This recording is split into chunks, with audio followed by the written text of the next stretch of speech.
one of the announcements was now that we can access these applications through an HTML5 interface. When you're out there visiting with clients, do you typically see a requirement around being able to access applications? Nowadays, with all the devices that everyone has, you go out to a place, they assign you a laptop or you get a desktop on your desk or whatever it is, but then they're getting the phone and everything else. It's like now everything is going to be unified, so you have a single place where you have to manage everything. And you don't have to worry about a different client on somebody's iPhone or a different client on somebody's Android, whatever it is. It's all kind of unified, and you can get to the exact same experience through all these different devices. Definitely, if these apps with this app burst, I think it was called, is being deployed with HTML5. No clients necessary. That's nice, or at least that's the way it's sounded. App Blast, I think. App Blast. And another thing I'd like to bring up is even Horizon App Manager, right? Yeah. So today, how do you provision applications to users? It can be somewhat clunky.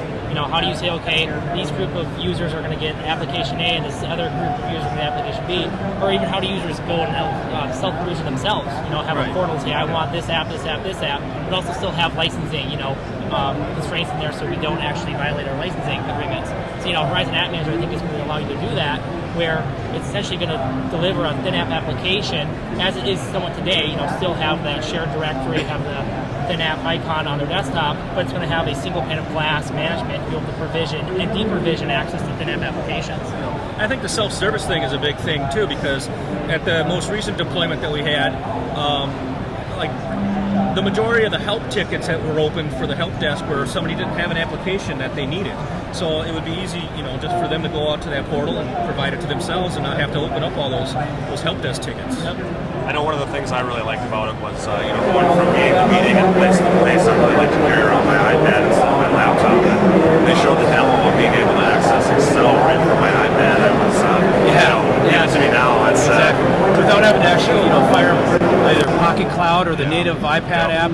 It's a little more like Citrix Receiver, where you could just pop that up to bring an app up, but it's even more organic than that because it popped it right up without having to really have a direct app interface. It just does it via HTML5. Very slick. I can't tell you how exciting I thought those demos were today. So one of the other things that really intrigued me was Project Octopus, which is kind of the Dropbox style solution for an enterprise. So Jared, when you're out visiting with clients, do you see that as a requirement? Are they concerned about how they're going to access their files, especially when saying? I think definitely, and even just even the evolution of a mobile worker, right? So we have all these remote devices, iPads, iPhones, Android devices for accessing documents, like they showed with Excel and screening right the application. Now we can access the desktop. So the next evolution is documents, right? So I think that is something that's being out there for clients is how do I actually share my application, my files across the organization now that I have a mobile person out there that needs access to all these files, applications, my desktop. So I think it's just the next evolution of the process. Yeah, the thing I thought was pretty interesting was when Steve asked the audience who's using Dropbox. 90% or maybe 100% raised their hand. Well, we are. Absolutely. So. And who has permission to do it? Exactly, and everyone's hand goes down. And isn't that an extension of what Brian Madden talked about with FUIT? Absolutely. It's the exact same pattern where IT's control of the user is really an illusion to some extent because the abilities now that you have to have some independence from IT is very pervasive based on this consumerization thing that's going on. Yeah, and I know I don't remember the exact quote, but I think Brian said even after the announcement, that this actually makes him kind of excited to work with IT to get these applications. Yeah, exactly. So VMware has obviously made a lot of great announcements today around the future of View. Have you guys seen anything in the solution space or just in general that any organizations that are really forward looking at the VDI space? One of the things I've seen a lot of various vendors out there is tiered storage. When we talk about virtual desktops and taking 1,000 individual spindles and putting them into an array and having to support all those IOPS for all those end users, that automatic tiering of storage, I think, is really going to be really cool. Being able to possibly put your read-only base images up into some sort of SSD and have them very high performance. So I think that's one of those interesting things out there. Yeah. I myself, if on the floor there is, Unidesk is one, right? It allows for that, application persistence, where you can have, say, pool desktops and allow users to log in, install an app, you can refresh that desktop, and user logs back into their next, pool desktop. The application persists through the sessions. I think that's going to be like the next evolution because, like I said, quite frankly, some power users just can't be controlled, and they're going to have to be allowed to install apps into their golden image, and they're going to have to persist.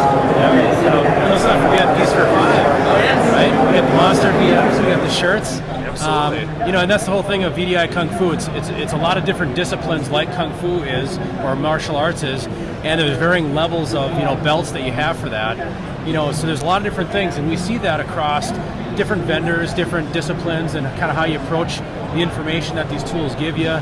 You look at things like the Samsung Zero Client and Pano and what they did back in their space and what they're doing now. So it's a very wide ecosystem, and it's kind of a lot to keep your hands on because it changes so frequently, and new things come out, like you said, Unidesk and their ability to offer a very niche value add for completing viewing in some spaces. I think that's a pretty good wrap up. You guys have any closing thoughts? VMworld is awesome. Raise your hand if you don't like it. Yeah, It's so awesome to come out here and see familiar faces and have awesome conversations about technology and where things are going. And I think, what is this, our fifth or sixth time out here now? Yeah, it's been quite a few. Don't forget the labs.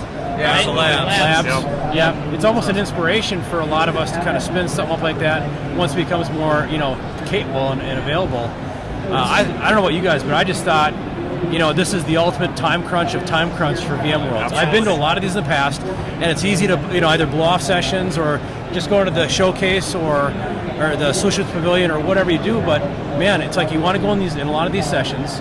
The keynote was fantastic this morning. I mean, it absolutely energized me. I think Mike, you and I talked about that. We both came out of there like, that was exactly what we all needed. And just the energy here is so organic. It's people that just simply are passionate about it. And viewing that whole EUC space is really a centerpiece. It's not the middle child that's getting ignored. It is absolutely a thriving part of that, what they call a three-layer cake. Yep. Any observations on your end? I think you guys summed it up pretty good. It's probably a month's worth of information all crammed into just a matter of a few days, and it's I think it's going to take a while to process some of this, and my opinion so far has been, the sessions are great. I'll worry about that later, and let's just soak up all the information we can while we're out here. The people that you have access to is unbelievable. The labs that you can't get when you're at home are incredibly valuable. The Solutions Exchange right over here, being able to talk to these vendors and see what people are doing out there that maybe you haven't heard of. I mean, it's just fantastic. Yeah. So in closing, VDI Kung Fu is something that we've lived through for years, but have kind of just phrased it that way recently. And it's something that we want to do to kind of have a little fun with the space. It's something that obviously reflects the wide space of disciplines needed, as well as the different skills to get into those disciplines, and what's the right process. So for the VMworld and VMware community, we share this information hopefully so you can take this and use it as you'd see fit to go try to get active in that space, or if you're in that space, how to take it forward to help organizations get to the virtual desktop, the journey to the virtual desktop and virtual apps. So with that, I want to thank you guys for coming, and that's it for us. Go VMworld.